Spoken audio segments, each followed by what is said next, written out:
Bienvenido, Pablo, nuevamente. Sí, Alberto, pues gracias al Señor un programa más. Entonces vamos a estar confiando en el Señor y esperando que Él nos ayude en el día de hoy para poder seguir respondiendo a las preguntas de nuestros visitantes. Así es, Pablo, es una bendición nuevamente poder estar aquí y continuar en este ministerio, esta labor que el Señor nos está dando. Y qué bueno, hermanos, que hoy podemos tocar un tema que es bien importante, hermanos, para la iglesia, que es el tema de la Trinidad, hermano. Un tema que a lo largo de la historia de la iglesia siempre ha traído controversia, pero también bendición en cuanto a la doctrina, bendición en cuanto a la ortodoxia cristiana, en cuanto a nuestro entendimiento de quién es Dios, ¿no? Porque todo esto trata acerca de quién es Dios. Y nos han hecho llegar varias preguntas, Pablo, acerca de este tema. Y quisiéramos comenzar con una pregunta que es bien interesante. ¿Por qué se usa este término si no aparece en la Biblia, Pablo? Porque muchos sacan este argumento de que por tanto que este nombre Trinidad no aparece en la Biblia, no deberíamos hablar o usar este término, sino que deberíamos llamarlo de otra manera. No sé, Pablo, ¿qué podrías tú compartir al respecto? Bueno, nosotros como cristianos usamos muchos términos en la teología y en la doctrina cristiana que no se encuentran en la Biblia, pero que representan conceptos, doctrinas y principios que sí se encuentran en la palabra de Dios.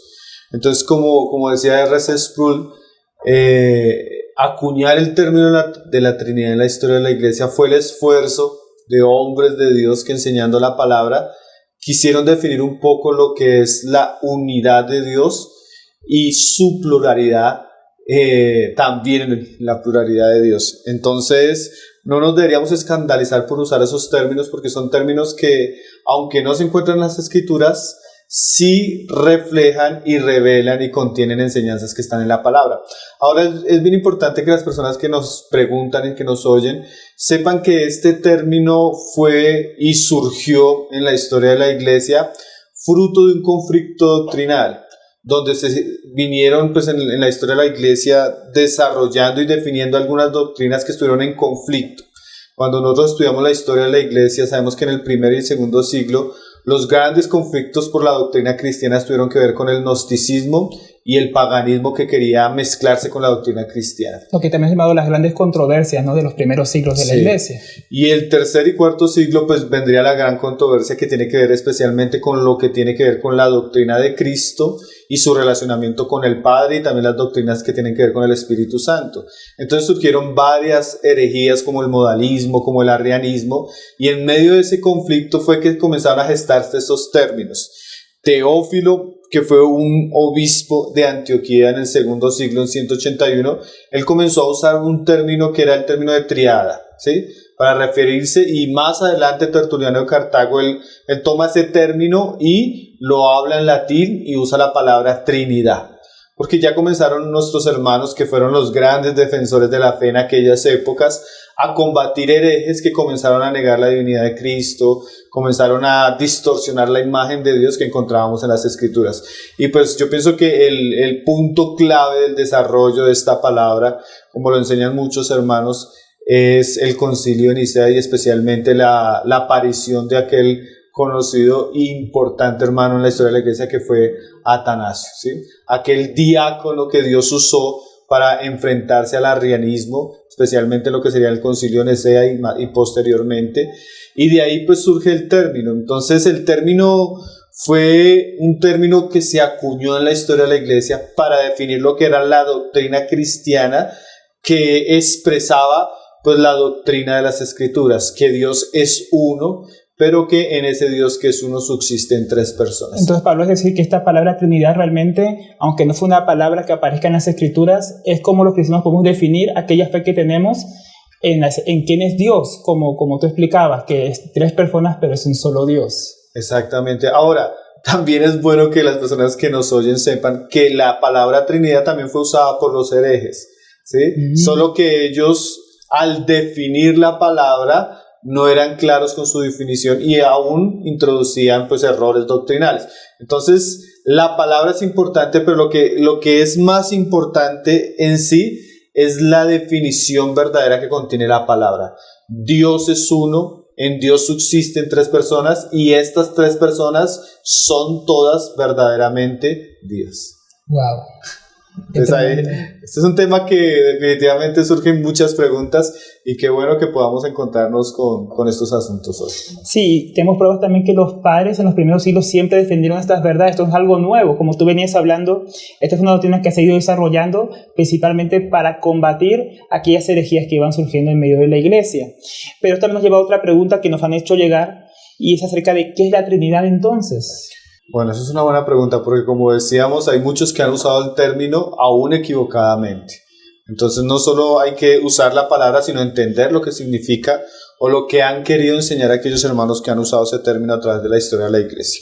Weingruden, en su teología sistemática, él define la Trinidad de la siguiente manera. Dice: es la doctrina que define que Dios existe eternamente en tres personas: Padre, Hijo y Espíritu Santo.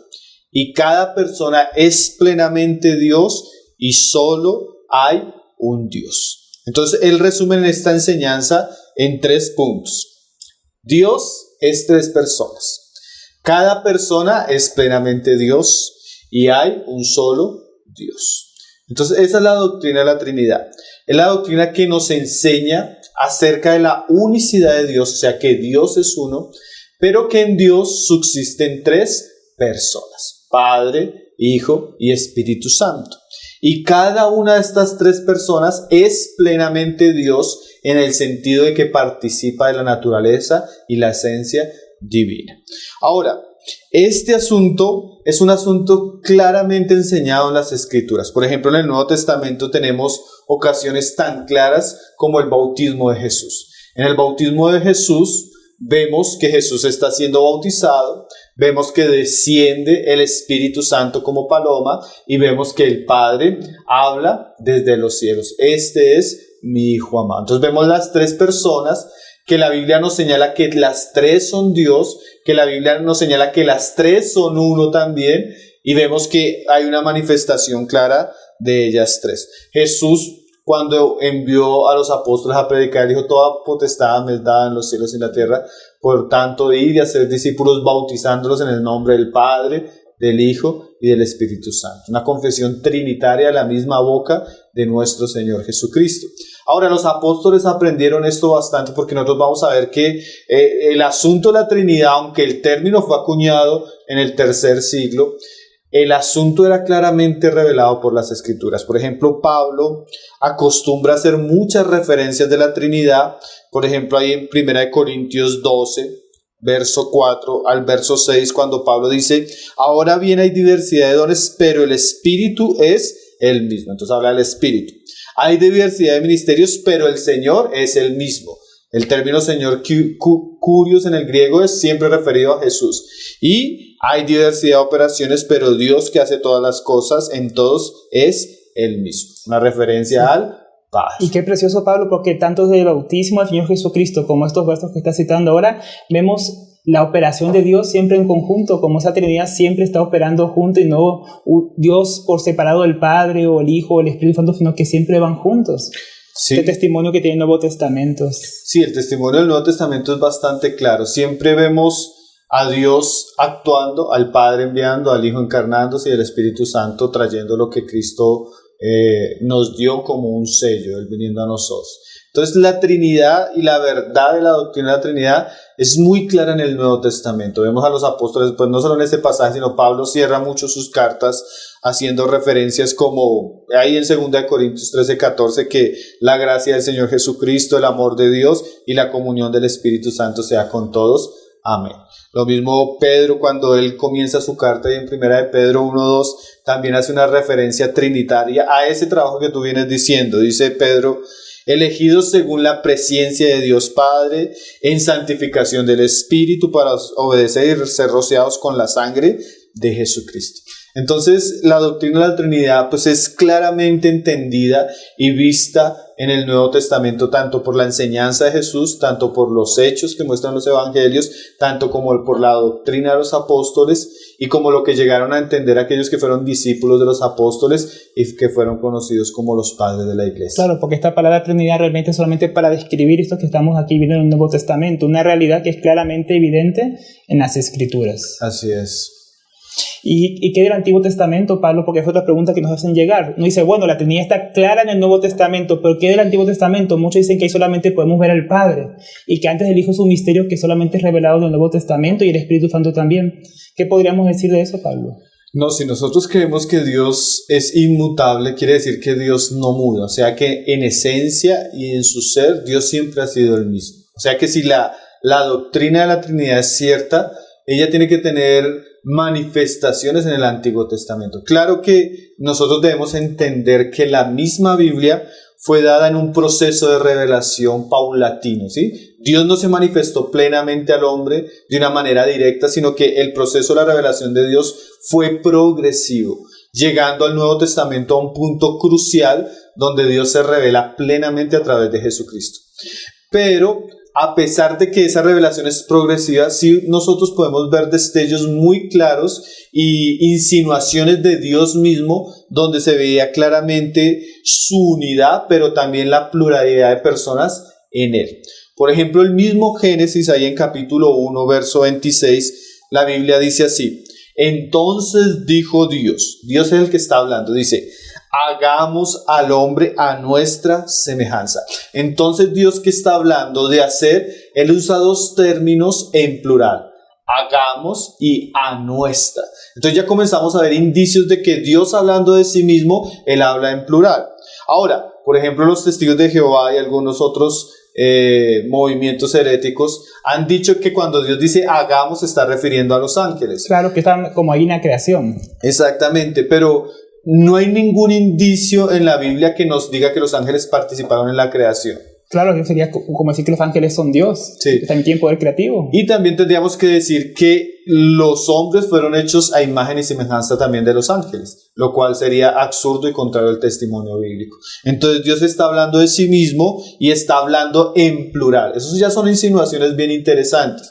Ahora, la mayoría de intérpretes y estudiosos de la historia de la iglesia, desde los padres, pasando por la escolástica, la reforma, siempre han entendido que esta es una referencia a la pluralidad de personas que existen en Dios. Y hay varios pasajes. Cuando el hombre cae, ahí en Génesis 3:22 dice así: y Jehová Dios dijo: he aquí el hombre es como uno de nosotros. Otra vez vuelve a hablar en plural. Cuando la torre de Babel, que Dios dice que él va a descender y va a confundir a los hombres, dice Génesis 17 verso 7, que dice así la escritura, dice: ahora pues descendamos y confundamos. Entonces Dios, hablando de sí mismo, muchas veces habló en plural, ¿sí? Isaías 6:8, que también es un pasaje muy conocido, que el Señor dice: ¿a quién enviaré y quién irá por nosotros? Hablando Jehová de los ejércitos. Entonces todos esos pasajes comienzan a mostrarnos no claramente cuántas personas son, pero sí nos muestran que Dios, hablando de sí mismo, nos habla de unidad, de unicidad, pero también nos habla de pluralidad, como si estuvieran hablando varias personas, como si estuvieran hablando en consejo. Ahora, cuando nosotros vamos al Nuevo Testamento y vemos la Trinidad, vemos al Padre, y pues ninguno que conozca el Antiguo Testamento va a negar que el Padre existió. Todos los versículos nos hablan de Jehová nuestro Dios. Ahora, también en el Antiguo Testamento hay gran cantidad de pasajes que nos hablan del Espíritu de Jehová, ¿sí? Entonces ya vemos el Espíritu Santo desde el Antiguo Testamento también manifestándose, actuando en la economía de Dios. Ahora, la pregunta y el misterio es: ¿y Jesús? Claro, porque ¿dónde está Él? Sí, el verbo. Entonces, hay algo que es bien interesante. Muchos teólogos han hablado acerca del ángel de Jehová, porque el ángel de Jehová es un personaje muy misterioso del Antiguo Testamento. Ahora, cuando uno lee los pasajes donde aparece el ángel de Jehová, en muchos de los pasajes se entiende que no es un ángel común. Ahora, la palabra ángel en el hebreo puede significar dos cosas. La palabra malak, ángel en el sentido de naturaleza angelical, o ángel en el sentido de mensajero, de enviado, ¿sí? Entonces, este mensajero de Jehová a veces aparecía a los hombres y él hablaba a los hombres de una manera muy particular. Por ejemplo, el caso de Moisés. Yo quiero que lo leamos porque estos pasajes son sumamente interesantes. Ahora no podría seguirle el rastro cuando se le apareció a Agar, cuando se le apareció a Abraham, cuando se le apareció a Jacob, cuando se le apareció a los padres de Sansón. Hay muchas apariciones interesantes, pero esta yo quiero resaltar por la manera que el ángel de Jehová habla, porque cuando usted mira estos pasajes, usted se da cuenta que no es un ángel normal, ¿sí? Dice ahí Éxodo 3:2. Y se le apareció el ángel de Jehová en una llama de fuego en medio de una zarza, y él miró y vio que la zarza ardía en fuego y la zarza no se consumía. Entonces Moisés dijo: iré yo ahora y veré esta grande visión, porque causa la zarza no se quema. Dice en el 4, viendo Jehová que él iba a ver, lo llamó Dios de en medio de la zarza y dijo: Moisés, Moisés, y él respondió: heme aquí. Y mire lo que le dice el ángel de Jehová a Moisés. Y dijo: no te acerques, quita tu calzado de tus pies, porque el lugar en que tú estás, tierra santa es. Y dijo, mire cómo habla el ángel, que ahí es la parte clave: yo soy el Dios de tu padre, Dios de Abraham, Dios de Isaac y Dios de Jacob. Dice el pasaje: entonces Moisés cubrió su rostro porque tuvo miedo de mirar a Dios. Claro, usted vio que no era cualquier ángel, era el mismo Señor que se le estaba manifestando, pero que venía como un mensajero. Y no solo vio, el mismo ángel dice: yo soy el Dios de Abraham, yo soy el Dios de Isaac y yo soy el Dios de Jacob. Entonces ahí Moisés entiende que la visión es la visión, está teniendo una visión donde está viendo a Dios mismo, entonces él se cubre. Ahora, ¿qué nos enseña esto? Que aquel ángel que Dios enviaba como su mensajero, el mensajero de Jehová, no era cualquier ángel. Era un ángel que se atribuía a sí mismo divinidad. Yo soy el Dios de Abraham. ¿Eso qué nos muestra? Que este ángel era una persona muy particular en el Antiguo Testamento, que Dios el Padre enviaba, y usted va a encontrar que ese lenguaje se encuentra en el Nuevo Testamento, y el que tuvo ciertas apariciones para hacer ciertos trabajos. Ahora, muchos estudiosos, considerando estas situaciones, han llegado a concluir que este ángel de Jehová no era un ángel como los otros, sino que era el mensajero del Padre, quiere decir el Verbo, en una de sus teofanías o apariciones antes de la encarnación. Y hay un pasaje ahí en Miqueas 5, verso 1, que es tan interesante, que nos muestra que Jesús, el Salvador, como lo dice Juan, preexistía antes de su encarnación, y la Biblia nos dice que ese Mesías que habría de surgir, él había aparecido muchas veces en el Antiguo Testamento. En el Antiguo Testamento. Vamos a leerlo. Dice ahí Miqueas 5:1. Rodéate ahora de muros, hija de guerrero, nos han situado, con vara herirán en la mejilla el juez de Israel. Es una profecía mesiánica, ¿sí? Que anunciaba que el Mesías de Israel iba a ser herido, ¿sí? Dice en el 2, pero tú, Belén Efrata, pequeña para estar entre las familias de Judá, de ti me saldrá el que será Señor en Israel. O sea, una profecía de dónde iba a surgir el Mesías. De Belén, de las familias de Judá. Y dice ahí, y sus salidas, o sea, el Mesías Salvador, mire lo que se dice, y sus salidas son desde el principio. O sea que el Verbo que se encarnaría, que sería ser el Mesías, él había tenido varias salidas, varias apariciones. Dice ahí, desde el principio, desde Génesis, desde Abraham, desde Moisés, desde los padres de Sansón, él apareció muchas veces como el mensajero de Jehová, actuando según el propósito de Dios. Dice ahí, desde los días de la eternidad. O sea que el Mesías que habría de nacer ya iba apareciendo desde el principio, y él era eterno, porque nos dice que su subsistencia era desde los días de la eternidad.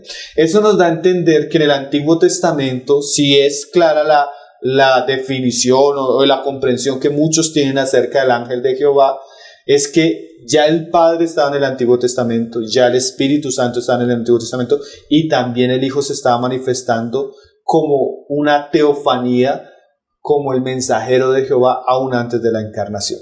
Entonces eso, más las insinuaciones de Dios mismo, hablando de pluralidad en sí mismo de varias personas, nos dan a entender que la doctrina de la Trinidad no fue algo nuevo del Nuevo Testamento, sino que ya Dios venía hablándonos y manifestándose un poco, y eso llegó a una plenitud pues ya en la encarnación de Cristo. Claro, porque para los judíos en el Antiguo Testamento este concepto está bien velado, porque ellos estaban bien atrapados en aquel versículo de Deuteronomio capítulo 6, versículo 4, de que escucha Israel, ¿no? El famoso Shema, que es una oración tan importante para el pueblo de Israel hasta el día de hoy, que dice que el Señor tu Dios, el Señor uno es. Y claro, entonces cuando un judío o alguien de trasfondo judío escucha algo así, se rasga las vestiduras, porque ¿cómo así que Jesús siempre ha estado en el Antiguo Testamento? ¿Cómo si Dios siempre declaró que es uno? Y sabes que ese pasaje que tú usas de Deuteronomio, el de la Shema, es bien interesante. El hermano Gino y a Francesco, él en su libro de Cristo en la Trinidad y la Eternidad, él explicando esa definición en el hebreo, cuando la palabra dice Jehová uno es, él toma el hebreo y la palabra que se usa para referirse a uno es Ehad, que es una palabra hebrea que implica unidad pero en pluralidad. ¿Cómo así? Porque eso es bueno, porque eso va a responder también algunas preguntas. Dios es uno, pero la palabra que Dios usa ahí en el hebreo para hablar de unidad es una palabra que se usa en el hebreo para hablar de unidad que incluye pluralidad. ¿Cómo así? Por ejemplo, cuando Dios dice que Adán y Eva fueron uno. Como un conjunto. Sí, ellos fueron uno, pero en realidad eran dos personas. O por ejemplo, cuando la Biblia dice que el pueblo se juntó como uno. Era un solo pueblo, pero había muchas personas. Y así es la doctrina de la Trinidad. La doctrina de la Trinidad nos enseña que Dios es uno en cuanto a su esencia y su naturaleza, pero en esa unidad hay varias personas, que ya en el Nuevo Testamento entendemos que es el Padre, el Hijo y el Espíritu Santo. Entonces ni siquiera la confesión monoteísta clave del judaísmo del Antiguo Testamento, Deuteronomio 6:4, ni siquiera ella atenta contra la verdad de la Trinidad. Es más, el nombre Elohim que Dios usa para referirse a sí mismo, si usted lo estudia en el hebreo, es una terminación enim, que es el plural de los nombres en el Antiguo Testamento. Entonces, el mismo Dios se está refiriendo a sí mismo con un nombre que incluye pluralidad. Los poderosos. Sí. Entonces, es interesante que esta verdad estaba ahí y fue revelada poco a poco. Es un misterio, y definitivamente es un misterio de aquellos asuntos que son complejos porque hacen parte del ser divino, pero que la Biblia sí nos da muchos destellos para ir comprendiéndolo y también para respondiendo lo que nos están preguntando. Así es, Pablo. Bueno, qué bueno poder comenzar con estas preguntas, estas respuestas, y bueno, que Dios nos ayuda a continuar. Ahora vamos a hacer una pausa y bueno, ya regresamos, Pablo, para seguir contestando más de estas preguntas.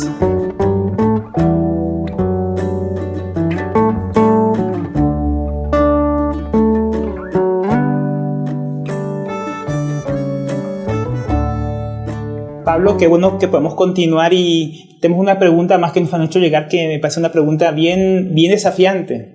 ¿Cómo se diferencian las tres personas de la Trinidad? Y qué pregunta, ¿no? Porque la palabra persona tiene muchas connotaciones en nuestra cultura hoy en día, ¿no, hermanos? Si yo me fijo en un diccionario, por ejemplo, los que tenemos hoy en día, persona dice que es un ser humano. Sí. Pero aquí estamos hablando de la Trinidad y cómo se diferencian estas personas. Entonces tendríamos que definir, hermano, qué es persona y cuál es su sentido en este sentido divino. Bueno, para no caer en la confusión de definición de personas solo refiriéndonos a seres humanos, pues la Biblia nos muestra que existen tres clases por lo menos de personas. Personas divinas, personas humanas y personas angelicales, ¿sí? En las personas humanas pues tenemos miles de personas: Adán, Eva, Alberto, Pablo. Las personas angelicales, pues también tenemos a seres angelicales, aunque la Biblia nos dice su nombre: Miguel, Gabriel, el mismo Satanás y todas las huestes caídas son ángeles que tienen nombres y podemos decir que son personas angelicales. Y en la naturaleza divina también encontramos que la Biblia nos muestra que hay varias personas: una que se le llama el Padre, otra que se le llama el Hijo y otra que le llama el Espíritu Santo. Ahora, es bien importante definir también lo que es persona. Claro. Entonces, en ese sentido, una persona es, decía el hermano Gino, es una subsistencia racional y consciente de sí. ¿Sí?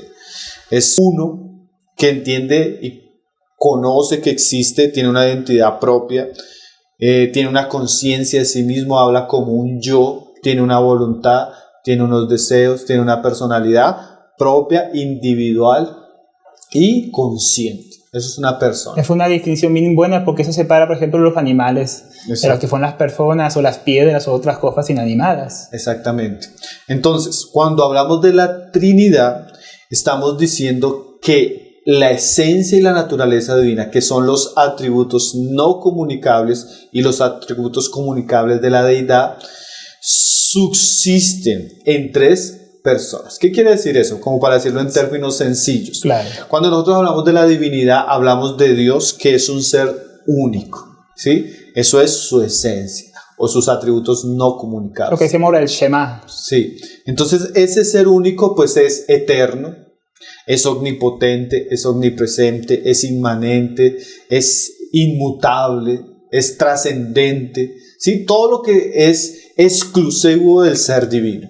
Ahora, la Biblia nos muestra que hay 3 personas que participan de esos atributos. La Biblia nos enseña que el Padre es eterno, como nos enseña que el Hijo existió en la eternidad, como nos enseña que el Espíritu también es eterno. Entonces nosotros entendemos que estas 3 personas participan de la naturaleza y la esencia divina, subsistiendo ellas como 3 personas diferentes. Quiere decir que el Padre no es el Hijo, ni el Hijo es el Espíritu Santo, ni el Espíritu Santo es el Padre, ni es el Hijo. Por eso hacemos la distinción de personas, porque cada uno de ellos habla como un yo consciente de sí mismo, que tiene una voluntad y que se refiere al otro como un tú o como un otro. ¿Sí? Entonces eso es bien importante cuando entendemos la doctrina de la Trinidad en relación a la diferencia de personas. Entonces, ya explicando un poco la definición, vamos a verlo en la Escritura porque la Escritura nos es mucho más clara. Por ejemplo, Juan 1:1 comienza así diciéndonos: en el principio era el Verbo, que es una referencia a Cristo antes de la encarnación, y dice, y el Verbo era con Dios, mostrándonos que el Verbo era uno, que es diferente a Dios el Padre, pero que estaba con el Padre. Entonces nos muestra que el Hijo subsistió eternamente con el Padre, siendo diferente al Padre, estando con el Padre, pero la parte siguiente nos dice que participando de la misma naturaleza del Padre, dice, y el Verbo era Dios. ¿Sí? Más adelante, por ejemplo, algo que es muy clave para las personas que tal vez tienen dificultad en entender esto, son las relaciones intratrinitarias en los evangelios. ¿Cuáles son esas relaciones? Por ejemplo, cuando Jesús ora. Eso es bien clave, porque tú ves a una persona que ora, a una persona que está recibiendo la oración, ¿sí? Y ves uno que tiene una voluntad, que tiene un deseo, otro que también tiene otra voluntad y un deseo. Entonces vemos 2 personas relacionándose, tanto que, por ejemplo, Jesús dice así, en Juan 17:5, ahora pues, Padre, glorifícame tú, ahí ves el tú de otra persona, al lado tuyo, con aquella gloria que tuve, ahí ese tuve se está refiriendo a él en el pasado, contigo, con él, otra persona, ¿sí? El mismo Padre, antes que el mundo fuese. Entonces la relación intratrinitaria entre el Padre y el Hijo, aún antes de la creación del mundo, ya Jesús decía, glorifícame, Padre, así como antes estábamos juntos y yo era glorificado, al lado tuyo, ahora glorifícame de la misma manera. Claro, vemos una clara diferenciación entre las personas del Hijo y del Padre. No estaba orándose a sí mismo. No, y claro, por ejemplo tenemos la oración de Getsemaní, donde es bien claro que sí hay una diferencia de personas, porque el Hijo dice que no se haga mi voluntad, sino la tuya. Claro. Entonces vemos la voluntad del Hijo y vemos la voluntad del Padre. Y también tenemos pues pasajes donde Jesús dice, por ejemplo, a sus discípulos así lo siguiente. Dice, Juan 14, verso 16. Y yo rogaré al Padre, o sea, uno rogando a otro, que este otro es el Padre. Y dice, y os dará otro consolador. Ahí viene la otra persona, que es el Espíritu Santo. Ahí esos términos son bien importantes para definir persona. Tú, otro, yo, ¿sí? Conmigo. Dice, para que esté con vosotros para siempre. Entonces la Escritura es muy clara mostrándonos esas 3 personas que interactúan no solo en la encarnación de Jesús. Por ejemplo, tenemos pasajes donde nos habla de la Trinidad en la creación. Génesis 1:1 dice que Dios creó los cielos y la tierra. Todos entendemos que es una referencia a Dios el Padre. Pero más adelante nos dice que el Espíritu de Jehová estaba sobre las aguas. Una referencia al Espíritu Santo ahí en la creación también. Y Juan 1, 2 y 3 nos dice que todas las cosas fueron hechas por Cristo. Y sin Él nada de lo que ha sido hecho fue hecho. Entonces vemos que la Escritura hace referencia a que el Padre estaba en la creación, el Hijo estaba en la creación y el Espíritu Santo estaba en la creación. Siempre trabajando juntos como cuando crearon al hombre, como leímos el pasaje hace un momento. Exactamente. Y ya pues el Nuevo Testamento nos muestra que la salvación es una obra trinitaria de la economía divina. El Padre ama al mundo y envía a su Hijo. No es el Padre que se encarna, sino es el Hijo el que se hace hombre, el que va a la cruz, el que muere, el que resucita, y el Hijo promete a los que crean en Él enviar al Espíritu Santo, otro, el Consolador, que vendría a ser morada de Dios en nosotros por el Espíritu Santo. Entonces, las referencias de la Biblia mostrándonos las tres personas son claras. Ahora, tenemos la herejía, por ejemplo, de los testigos de Jehová, que niega la personalidad del Espíritu Santo, diciendo que solamente es como una fuerza o un poder. Pero la Biblia es muy clara en muchos pasajes mostrándonos que el Espíritu Santo se refiere a Él como una persona que habla. Por ejemplo, en Hechos 13, verso 2, dice que estaban ellos orando y ayunando, y dice ahí el pasaje que dijo el Espíritu Santo. Habló. O sea, el Espíritu Santo habló. ¿Cómo? No sabemos claramente, pero sabemos que habló, porque es la evidencia bíblica. También Pablo nos dice que no contristemos el Espíritu Santo. O sea, que el Espíritu Santo se contrista, se alegra. Y Jesús decía que Él vendría, nos enseñaría, nos recordaría todas las cosas, sí, nos guiaría. Y Romanos 8:26, que es un pasaje que es preciosísimo, dice que el Espíritu nos ayuda en nuestra debilidad, ¿sí? Y que el mismo Espíritu intercede. O sea, así como Cristo intercede cual sumo sacerdote, nosotros también tenemos una persona que nos ayuda cuando estamos débiles e intercede por nosotros, dice, con gemidos. ¿Sí? O sea que el Espíritu Santo clama en nosotros. Y también Pablo dice que el Espíritu Santo nos da testimonio de que somos hijos de Dios. Entonces, este asunto de la Trinidad no es solo un asunto dogmático de teología sistemática, de los padres y la discusión de concilios, sino que el creyente verdadero en Jesucristo ha conocido el gran amor de Dios porque se le ha revelado Jesucristo y la obra de Jesucristo, y como fruto de esa fe ahora tiene el Espíritu Santo, y el Espíritu mismo le dice: tú eres hijo de Dios. Y el mismo Espíritu le recuerda la palabra, el mismo Espíritu lo enseña, el mismo Espíritu lo ayuda cuando él está débil. El mismo Espíritu clama entre nosotros, gimiendo en nosotros cuando a veces no sabemos qué orar. Entonces, este asunto de la Trinidad es absolutamente claro en las Escrituras, en el plan de salvación y en la experiencia que todos tenemos como creyentes. Ahora, aunque hacemos diferencia de personas, siempre debemos aclarar que es evidente que cada una de estas personas es plenamente Dios. Claro, no es que uno sea inferior a otro sea superior a otro en poder o en divinidad o en deidad. No, en la Biblia siempre cuando se habla del ser divino se nos habla como un ser único. Y se nos dice claramente que el Padre es Dios. La Biblia tiene muchos pasajes hablando de la referencia de la divinidad del Hijo de Dios. Ahorita leíamos: en el principio era el verbo era con Dios y el verbo era Dios. Tenemos pasajes como Filipenses 2, donde Pablo nos dice que Él, siendo igual a Dios, en forma de Dios, sí, claro. Tenemos pasajes, por ejemplo, ya hablando del Espíritu Santo en Hechos, que cuando Pedro le dice a Ananías y a su esposa que ellos mintieron a Dios, mintieron contra el Espíritu Santo. Pablo nos dice que nosotros somos habitación de Dios porque el Espíritu de Dios está en nosotros, dando a entender que si el Espíritu de Dios está en nosotros, Dios está en nosotros. Y bueno, tenemos muchas referencias, y una muy clara que nosotros mencionamos ahorita fue la comisión cuando el Señor mandó a predicar y bautizar en nombre del Padre, del Hijo y del Espíritu Santo. Algunos hermanos comentan que esta referencia a las tres personas es una referencia donde el mismo Jesús con su enseñanza pone al Padre, al Hijo y al Espíritu Santo en el mismo lugar. Tanto que sería aberrante incluir donde, digamos, Jesús hubiera dicho: ir y bautizar en el nombre del Padre, del Hijo y en el nombre de Miguel, el ángel.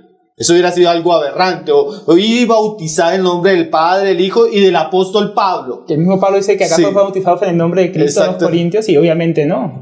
Entonces, cuando se hace esa referencia y se incluye al Espíritu Santo, se está poniendo en el mismo nivel de autoridad y de gloria al Hijo con el Padre y al Espíritu con el Hijo y el Padre. Tanto que esto es bien importante: todas las generaciones futuras de cristianos que fueran bautizados serían bautizando recordando esta solemne realidad. Dios es uno, mas subsisten tres personas santas que participan todos de los mismos atributos, siendo igualmente Dios. Entonces, todo esto pues nos muestra claramente que existen tres personas, que estas tres personas son y participan de la divinidad, y estas 3 personas son hombre. Y podemos distinguirlas claramente en las escrituras, en sus funciones, en su trabajo, en su obra. Sí, yo pienso que a veces uno se complica un poco. Yo me acuerdo una vez que estaba haciendo una tarea con Salomé y yo, de matemáticas, yo no le podía explicar y yo sufro y yo con mi complejidad tratando de explicar el ejercicio y ella no entendía. Y yo dije, Señor, dame sabiduría. Y cuando miro atrás antes del ejercicio, el libro tenía toda la explicación. Y la explicación era sencilla. Y le dije, no, mire, el libro lo dice. Y cuando ella vio el libro, pues claro, entendió fácilmente que era el ejercicio.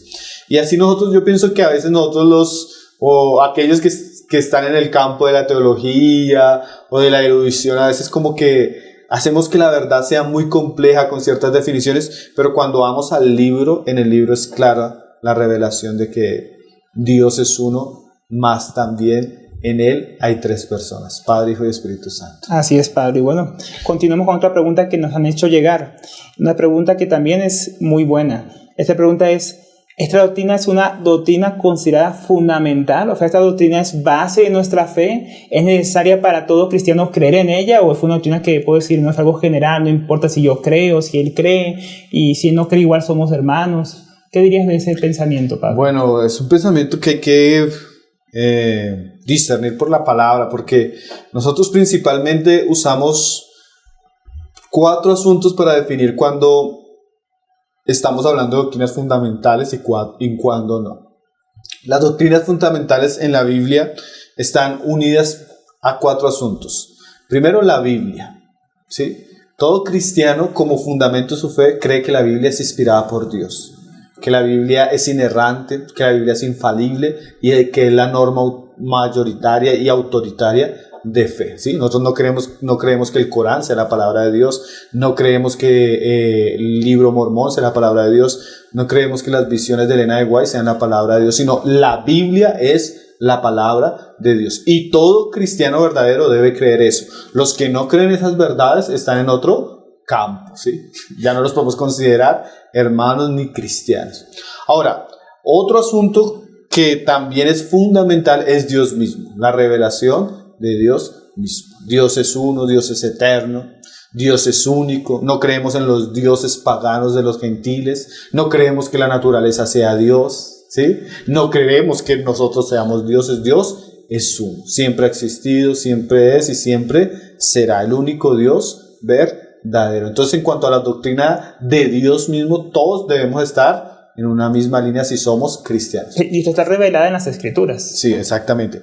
El tercer asunto o ítem fundamental de las doctrinas principales del cristianismo es Jesucristo, ¿sí? ¿Quién es Jesucristo? ¿Sí? Especialmente lo que nos habla en relación a su divinidad, a su encarnación, a su humanidad verdadera, a su muerte y a su resurrección y señorío. Esa es una doctrina esencial, fundamental. Si alguna persona niega esas verdades, no puede ser considerado cristiano. Y el cuarto ítem de doctrinas fundamentales que nosotros tenemos tiene que ver con el Evangelio y la salvación de los hombres. La salvación es exclusivamente por gracia, exclusivamente por los méritos de Cristo. Nosotros no somos salvos por hacer obras, por guardar la ley, por guardar el sábado, por cumplir sacramentos. Nosotros no somos salvos por nuestro propio esfuerzo. Eso sería una aberrante conclusión que va en contra de las Escrituras. La salvación es por fe, por gracia, por medio de nuestro Señor Jesucristo. Entonces lo que necesitamos mirar, ya después de saber cuáles son las doctrinas fundamentales o los asuntos fundamentales de nuestra fe, es si la Trinidad encaja entre esos. Y tú te vas a dar cuenta que sí encaja entre 2 principales, que es la teología propia, la revelación de Dios, y la cristología. Entonces la Biblia nos enseña lo siguiente. Por ejemplo, 2 Corintios 11, verso 4, dice Pablo que él estaba preocupado en la iglesia de Corinto porque él percibía que así como Satanás sedujo a Eva, ellos estaban siendo seducidos, y la manera como son seducidos es como lo dice el verso 4. Dice: porque si viene alguno predicando a otro Jesús que el que os hemos predicado, o si recibís otro espíritu que el que habéis recibido, u otro evangelio que el que habéis aceptado, bien lo toleráis. O sea, Pablo está hablando de una manera sarcástica que ellos estaban abriendo a otra doctrina porque estaban recibiendo de pronto otro Jesús. No era el Jesús de la Biblia. Entonces, el Jesús de la Biblia, ¿quién es? Es verdadero Dios con el Padre. Es verdadero hombre. Pero ha habido épocas en la historia donde se niegan esas verdades. Aún algunos movimientos que niegan la Trinidad, una de las herejías que ellos de las cuales son culpables es que niegan la divinidad de Jesús. Muestran a Jesús como un ser creado. Como un hombre más. O no como un hombre, pero sí tal vez como una de las criaturas más excelentes que Dios creó, pero no es Dios. Entonces lo diferencian al Padre. Entonces ahí están atentando contra una de las doctrinas principales de la cristología bíblica, que es la divinidad del Hijo. Entonces definitivamente la doctrina de la Trinidad sí encaja entre aquellas doctrinas fundamentales y aquellos ambientes o aquellos lugares o religiones o iglesias que no creen en la doctrina de la Trinidad, generalmente han sido consideradas a través de la historia de la iglesia como sectas o falsas religiones. Es decir, Pablo, que podemos decir que la doctrina de la Trinidad es tan fundamental que separa a los que son cristianos de todas las demás religiones. Sí, siempre fue así. Tal vez una de las cosas que comenzó a dividir el cristianismo desde los comienzos de las falsas religiones o las falsas iglesias o de las iglesias sanas y las sectas que estaban siendo lideradas por herejes, era estas doctrinas, principalmente la doctrina que tiene que ver con Dios y la que tiene que ver con el Hijo y el Espíritu Santo, la cristología. Entonces sí, definitivamente, si usted se encuentra una persona que niega la Trinidad, un unitario, si usted encuentra una persona como los testigos de Jehová, que son arrianos, que niegan la divinidad de Cristo y por ende niegan la Trinidad, usted está encontrando con una secta. Porque la Biblia enseña que si cualquiera que se extravía de la doctrina de Cristo y no persevera en ella, no tiene a Dios. El que persevera en la doctrina de Cristo, este tiene al Hijo y al Padre. Entonces nosotros debemos recibir a los que tienen la doctrina de Cristo. A los que no, tenemos que llamarlos al arrepentimiento y a volver a las Escrituras porque se apartaron. Y nosotros debemos saber que ese apartar ha sucedido en muchos momentos de la historia de la iglesia y que aún hoy en día sigue sucediendo. Así es, Pablo, tiene que ver con otra de las preguntas que nos hicieron llegar, y es ¿cuáles han sido estas herejías en la historia de la iglesia en torno a esta verdad? Porque tú mencionabas ahora algunos que conocemos hoy en día, ¿no? Como los unitarios, los testigos de Jehová, pero sabemos que esto no comenzó aquí, porque hablábamos que este desarrollo de la doctrina trinitaria se dio por causa de estas herejías que iban surgiendo en la iglesia. ¿Y cuáles serían algunas de estas que iban surgiendo en la historia? Bueno, principalmente hay una que se conoció que fue pues importante en cuanto a esta discusión doctrinal, que fue el modalismo. ¿Sí? También fue llamado sabelianismo porque tal vez el mayor representante del modalismo fue Sabelio. Entonces, ¿qué decía Sabelio? Él decía que en realidad Dios en el Antiguo Testamento, Él aparecía de diferentes modos, como en el Nuevo Testamento. Entonces, el Dios del Antiguo Testamento, Él aparecía como, por eso se llama modalismo, por los modos, como modo Padre. Pero ya en los evangelios Él aparece como modo Hijo. ¿Sí? El mismo Dios toma forma o se vuelve como el Hijo. Y ya después en las epístolas Él toma modo Espíritu Santo. Entonces de alguna manera Él representa o Él enseñaba que Dios era una sola persona, sino que tenía como varias máscaras. Entonces elimina a las personas. Elimina a las personas, diciéndonos que solo hay una persona que toma diferentes modos, ¿sí? Entonces el Dios del Antiguo Testamento aparecía como Padre, el Dios del Nuevo Testamento aparecía como Hijo y posteriormente Dios aparece como Espíritu Santo. Como decías, como magia, eso es como un teatro, como si Dios estuviera actuando como Padre, luego Él mismo actúa como Hijo, luego actúa como Espíritu Santo y no hay distinción de personas. Sí, ellos se apelan o se apoyan mucho en la doctrina pues de la unidad de Dios, ¿sí? Lo que decíamos ahora, Deuteronomio 6, verso 4. Ahora, ¿cuál es el pecado del modalismo? O los errores o las fallas en las que él fracasa seriamente. Que él tiene que responder, los modalistas, ¿sí? Tienen que responder por qué entonces existen relaciones personales en lo que nosotros llamamos la Trinidad. ¿Sí? Claro, sería como una actuación. Lo que tú estás diciendo. Entonces, de alguna manera, cuando él niega que hay varias personas, se están negando las relaciones. Entonces, no hubo un padre que amó a un hijo, porque si el padre es el mismo hijo, o sea, al amar al hijo se está amando a sí mismo. Entonces es como un asunto raro, ¿no? Se envía a sí mismo, sí. Ora consigo mismo. Exactamente. O por ejemplo, entonces, cuando Jesús dice que ama al Padre, está haciendo una frase que es o una farsa o una ilusión, o una mentira. Porque si el Padre es el mismo, ¿cómo va a decir que él ama al Padre? O que el Padre le ama a él. ¿Sí? Entonces hay una confusión que tienen que explicar los modalistas que no tiene respuesta porque el testimonio bíblico desarma sus argumentos. ¿Sí? O por ejemplo, pensemos en el bautismo de Jesús. ¿Sí? En el bautismo está Jesús sumergiéndose. Está el Padre hablando y el Espíritu Santo descendiendo. ¿Qué puede explicar el modalista en ese caso? ¿Sí? Solo podría decir que es una gran puesta en escena. Sí, sí, una gran puesta en escena donde el actor principal es el protagonista, es el de reparto no, es una cuestión rara, ¿no? Que nos expliquen si él es el mismo, cómo actuó en ese momento. Y sabes, Pablo, que hay explicaciones que a veces los cristianos usamos que son como modalistas. Por ejemplo, yo escucho gente que intenta explicar, hasta uno mismo lo ha hecho a veces, intenta explicar a Dios, por ejemplo, con los estados del agua. Y es algo muy parecido al modalismo. Es muy modalismo. Y los cristianos no se dan cuenta y usan ese ejemplo para intentar explicar la Trinidad, y es un error. Sí. No, y es que cuando este asunto de las relaciones, por ejemplo, Jesús orando, o estaba en una ilusión, o estaba en una esquizofrenia personal, o estaba mintiendo porque estaba orándole a alguien que era el mismo. Claro. Si alguien que habla consigo mismo, pensamos que está loco. Es una cosa absurda. Ahora, llega a unos puntos que tocan asuntos principales. Por ejemplo, la Biblia nos enseña en Hebreos el sacerdocio de Cristo como sumo sacerdote. Claro, intercede ante Dios. Y entonces, si Él es el mismo Dios, ¿ante quién está intercediendo? ¿Sí? Claro. O por ejemplo, la doctrina de la expiación, que enseña que Jesús se presenta resucitado al Padre con su sangre por nosotros. Pero si Él es el mismo Padre, entonces ¿ante quién se está presentando? Entonces hay unas incongruencias en esta manera de pensar que definitivamente no corresponden a las Escrituras. Entonces ese fue uno de los primeros conflictos doctrinales donde surgen estos asuntos de la Trinidad que son bastante aclarados por hombres de Dios.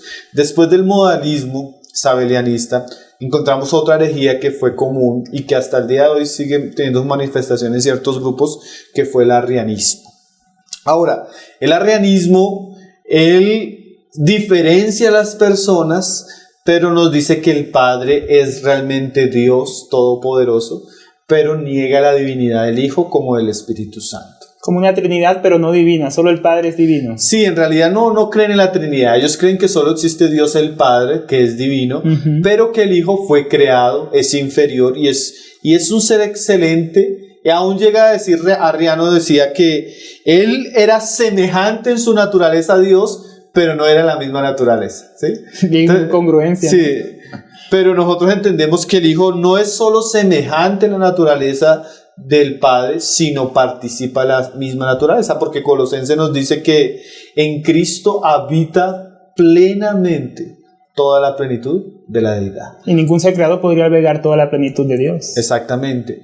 Y además, pues nosotros vemos que la Biblia le atribuye atributos a Jesús idénticos al Padre, como que Él es creador también.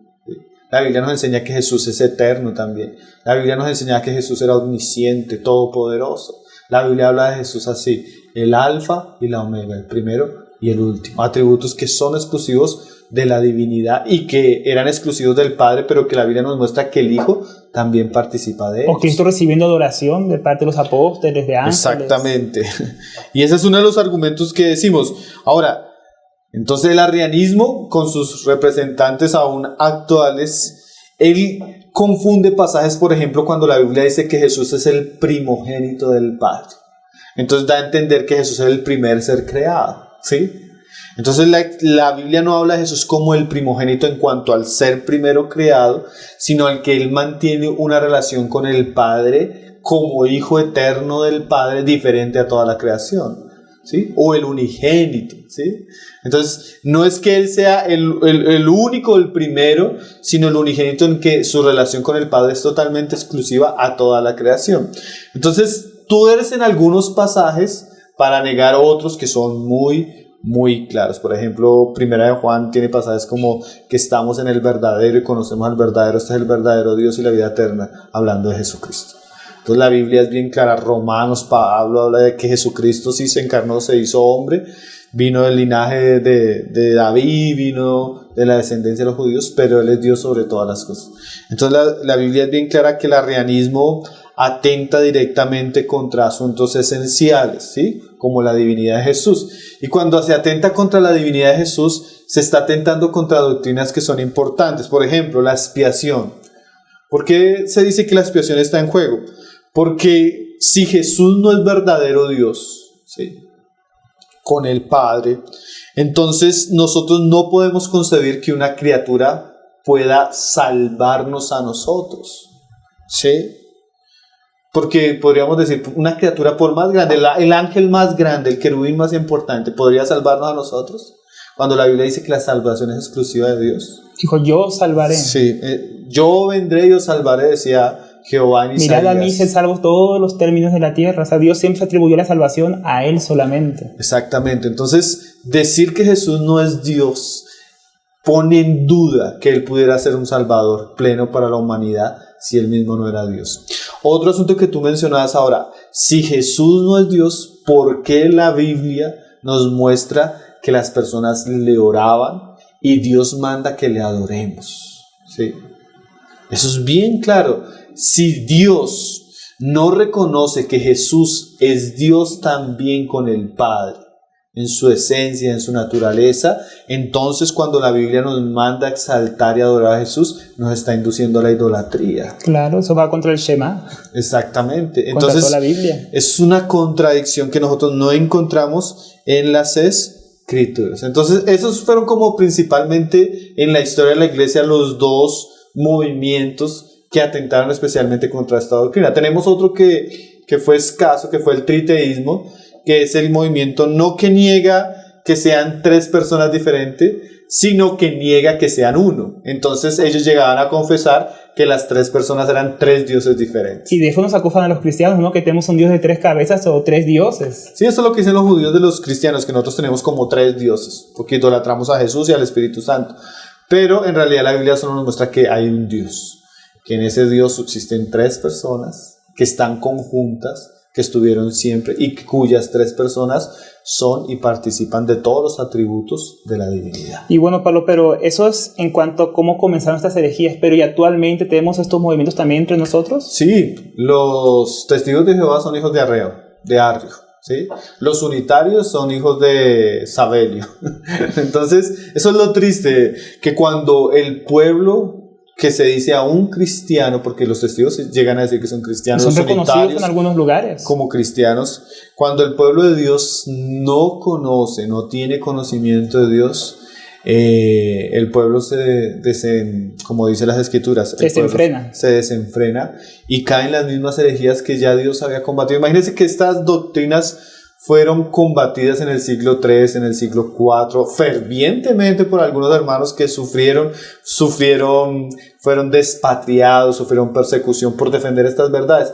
Y hoy tenemos sinvergüenzas que caen en las mismas herejías que Dios ya había denunciado hace tantos siglos. Entonces la falta de conocimiento de las Escrituras y también de la historia de la Iglesia hace que nosotros nos alejemos de la ortodoxia de la Iglesia y caigamos en esos errores. En este caso, pues como decíamos, los testigos de Jehová, los unitarios, los mormones son politeístas. Es una especie de paganismo ahí mezclado. Ellos tienen muchos dioses. Sí, y hay muchas iglesias hoy en día que dicen ser cristianas, que no son tan conocidas como los testigos o los unitarios, la Pentecostal Unida y otros, pero que también son herejes, también niegan la doctrina de la Trinidad, niegan la divinidad de Cristo y caen en este campo. Entonces, claro, creciendo en gracia, por ejemplo, tienen su propio Jesús, que no es el Jesús de la Biblia. Sí, entonces no solo debemos confiar en que una iglesia diga que es cristiana, sino necesitamos conocer su doctrina y sus fundamentos doctrinales para saber si es una verdadera iglesia o si es una falsa. Así es, Pablo, que nos ayuda a la iglesia a seguir profundizando en estas verdades, porque realmente, como dicen las Escrituras, el pueblo perece por falta de conocimiento, y no porque este conocimiento no esté disponible, está en la historia de la iglesia, está en las Escrituras, pero bueno,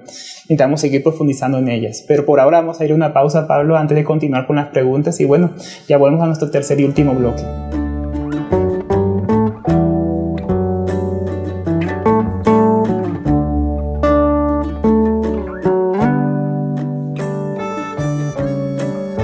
Bueno, Pablo, ahora queremos continuar con algunas preguntas que también creemos que son relevantes, que nosotros hemos querido formular para ayudar a nuestros oyentes. Y es, ¿tú crees que este tema, Pablo, es todavía actual o relevante para la iglesia? ¿Es necesario seguir estudiando, preparando, como tú decías ahora? Porque estos temas muy pocos son conocidos hoy en día. Y uno podría decir, bueno, ya no estamos en época de los arrianos, ya no estamos en época de Sabelio. ¿Esto es relevante para nosotros hoy? Sí, estamos en época de los arrianos y los sabelios, solo que hoy tienen otros nombres, pero definitivamente sí es una doctrina fundamental cristiana Satanás siempre odia la verdad y siempre va a estar en contra de la verdad. Y nosotros como cristianos deberíamos conocer la verdad y defender la verdad. Y es triste que muchos cristianos ni siquiera puedan dar una defensa coherente de estas verdades que se forjaron y se defendieron en tiempos antiguos de manera muy ferviente. Nosotros somos herederos de grandes conflictos doctrinales y a veces nosotros no conocemos la herencia de esos conflictos. Y porque no conocemos la herencia de esos conflictos, a veces hasta creemos verdades que no conocemos. Yo recuerdo mucho una vez una hermana que me decía, yo llegué a evangelizar y ella ya era cristiana, entonces ella me dice, bueno hermano, ¿usted es trinitario o unitario? Entonces yo le dije, ay hermana, yo no sé, explíqueme qué es eso de la Trinidad. Y me dijo, yo no sé tampoco, pero mi pastor me dijo que no reciba a alguien que no sea trinitario. Que eso es la sana doctrina. Sí, entonces la gente cree verdades que no conoce. Y muchos ni siquiera, como decíamos, pueden dar una defensa de lo que creen en nuestros días, y esto es un asunto triste y a veces hasta peligroso. Yo una vez estuve en un grupo cristiano que después de haber recibido a un unitario, el que estaba liderando este grupo llegaba y decía lo siguiente: hermano, pero ¿cómo sabemos que nosotros estamos en la verdad y cómo sabemos que ellos están en el error? Nosotros no somos Dios. Entonces, de alguna manera, en un espíritu muy relativista, él no podía distinguir si la doctrina unitaria era falsa o la Trinidad era verdadera. Entonces yo quedé asombrado y asustado como cristianos ignoran las implicaciones que tienen estas verdades. Entonces todo cristiano, y no solo todo cristiano, las iglesias necesitan volver al fundamento de nuestra fe, arraigarse en Cristo y en las verdades que tienen que ver con la revelación de Dios, de Cristo, del Espíritu Santo y lo que nos enseña las Escrituras. Judas nos llama a combatir ardientemente por la fe que nos fue dada. O sea, hay un conflicto por la verdad y nosotros no podemos ser ajenos a esos conflictos doctrinales, porque así como Satanás mata a las personas llevándolas al pecado, llevándolas a la inmoralidad sexual, llevándolas al libertinaje, llevándolas al ateísmo, Satanás también tiene instrumentos, espíritus demoníacos que enseñan doctrina, que tuercen la verdad. Hay iglesias donde se está matando espiritualmente a las personas porque no se les enseña la verdad de Cristo, del Evangelio y de la revelación de Dios, sino que se les lleva tras herejías, a engaños, y aunque son religiosos, aunque hay un culto, es un culto falso, porque si no está la verdad de las Escrituras, es peligroso. Qué tremendo, Pablo, antes de que continúes, porque muchos dicen que la doctrina no importa, que solo importa Cristo y no importa la doctrina, entonces no conocen a Cristo, no conocen su doctrina. Juan, leíamos ahora que el que no persevera en la doctrina de Cristo no tiene al Padre ni al Hijo. O sea, la doctrina, la verdad de las Escrituras es la que nos lleva a conocer a Dios y a su Hijo. Si nosotros sacamos la verdad de las Escrituras, abrimos la puerta al relativismo religioso, donde Satanás y sus demonios pueden venirnos a enseñar muchas cosas que aparentemente pueden ser muy buenas, muy religiosas, pero donde no está Cristo. Entonces nosotros nos importamos en la verdad si somos cristianos, nosotros nos importamos en la doctrina si somos cristianos, y no solo nos importamos en ella, combatimos ardientemente cuando el error se levanta, y debemos tener la capacidad de presentar defensa cuando vienen los herejes, cuando vienen los testigos a nuestra puerta, cuando en la universidad yo me encuentro el unitario, en el trabajo, o cuando vienen aquellos que vienen con otra doctrina. Yo debo tener la capacidad de presentar defensa de mi fe, y eso es una obligación de todo cristiano. Ahora, yo creo que es un deber también de los pastores, de los ministros de la palabra, volver a traer a la iglesia esos asuntos que son fundamentales de la iglesia para fundamentar a los miembros de la iglesia. A veces se piensa que estas doctrinas son solo para el seminario, o son solo para el instituto bíblico, o son solo para la escuela de formación, pero no, esto necesitamos volverlo como el alimento que hace parte de la dieta espiritual de la iglesia, para que la iglesia no se deje llevar con vientos de doctrina de aquí para allá, como lo enseña Pablo ahí en Efesios 4. Entonces podríamos decir que es relevante porque es un fundamento de la fe, que es relevante porque en nuestros días todavía tenemos estas herejes o estas falsas doctrinas entre nosotros, y podemos también decir que es muy relevante esto en nuestros tiempos porque muchos cristianos no conocen estas verdades, Pablo. Exactamente, y hay un peligro. Yo mira que muchos cristianos que yo he evangelizado y que han salido de iglesias unitarias, en algún comienzo comenzaron su vida cristiana en una iglesia cristiana trinitaria, normal, pero cambiaron de barrio y como no entendían mucho de doctrina, llegaron y la iglesia que les quedaba más cerca era la Pentecostal Unidad.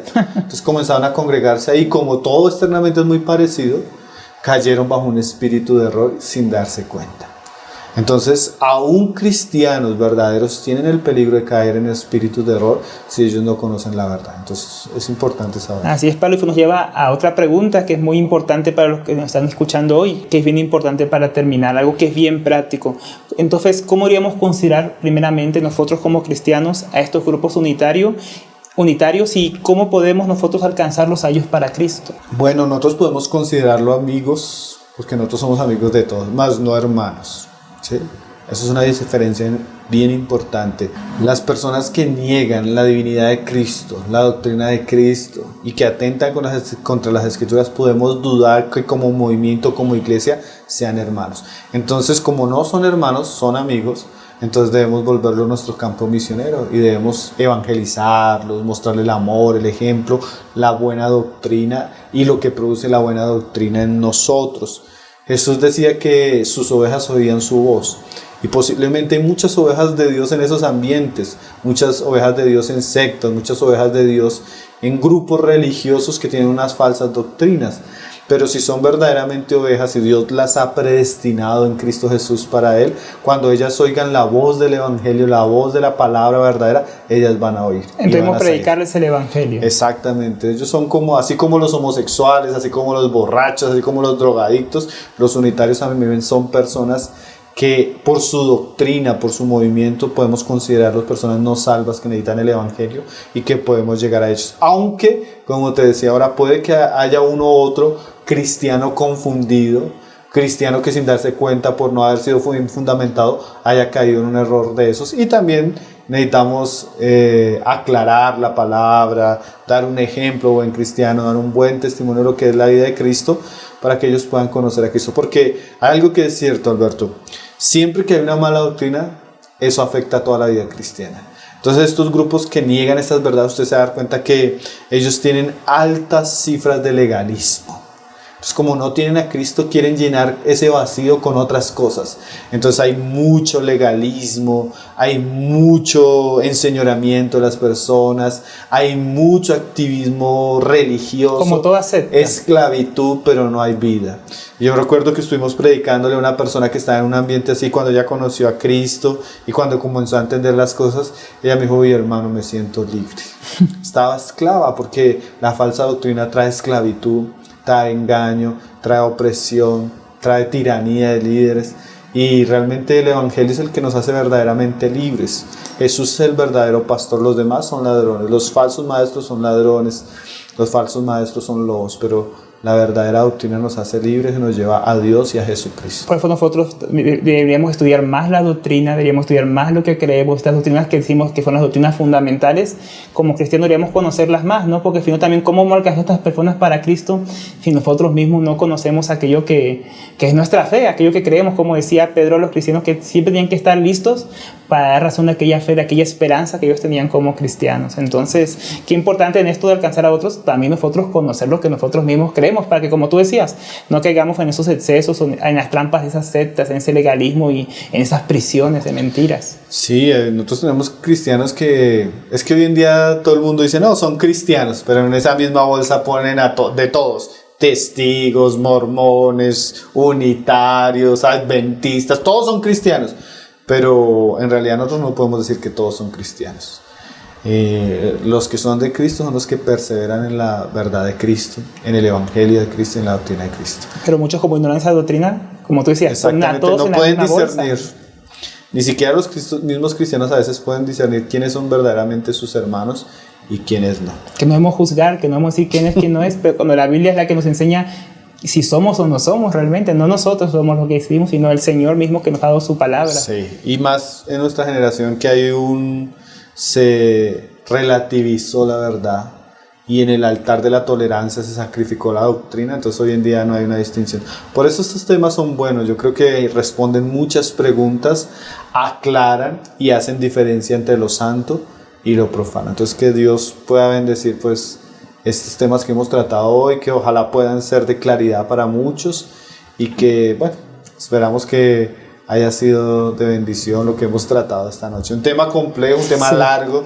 Tal vez hubiéramos querido que fuera un poco más resumido, pero es que el asunto tiene tanta tela para cortar que definitivamente apenas daría para hacer otros programas. Así es, Pablo. Y bueno, que Dios permita al pueblo cristiano, a cada uno de nosotros, seguirnos preparando, tanto en los fundamentos de la fe, también conociendo estas herejías, conociendo estas falsas doctrinas, para también saber cómo podemos hablarles, cómo podemos llegar a ellos. Y quería preguntarte si tienes algún libro que nos recomiendes acerca de la Trinidad. Bueno, yo siempre recomiendo cuando estamos enseñando Cristología y Trinidad los libros de Gino y a Francesco, especialmente el libro de Cristo, ya lo habíamos mencionado, en la Trinidad y la Eternidad, y otro libro que es muy bueno que se llama Opúsculo de Cristología. Para mí, en el área de la Cristología y Teología propia, especialmente en el área de la Trinidad, son dos libros buenos para leer, cortos, claros y muy bíblicos. Bueno, los tenemos en cuenta, Pablo, y esperamos que también aquellos que nos están viendo puedan acceder a estos libros y, bueno, prepararse el pueblo del Señor. Y bueno, Pablo, muchas gracias por acompañarnos nuevamente y por poder tocar este tema que, como tú decías, es tan profundo que creo que no alcanzaríamos tocarlo solamente hoy. Señor, nos ayude a seguir profundizando en él. No, gracias al Señor Alberto por estos temas y, bueno, también decirle a las personas que nos están viendo que sigan escribiendo, que estamos recogiendo muchas preguntas y pidiéndole al Señor que nos dé la oportunidad de hacer muchos más programas. Así es, Pablo. Hasta la próxima.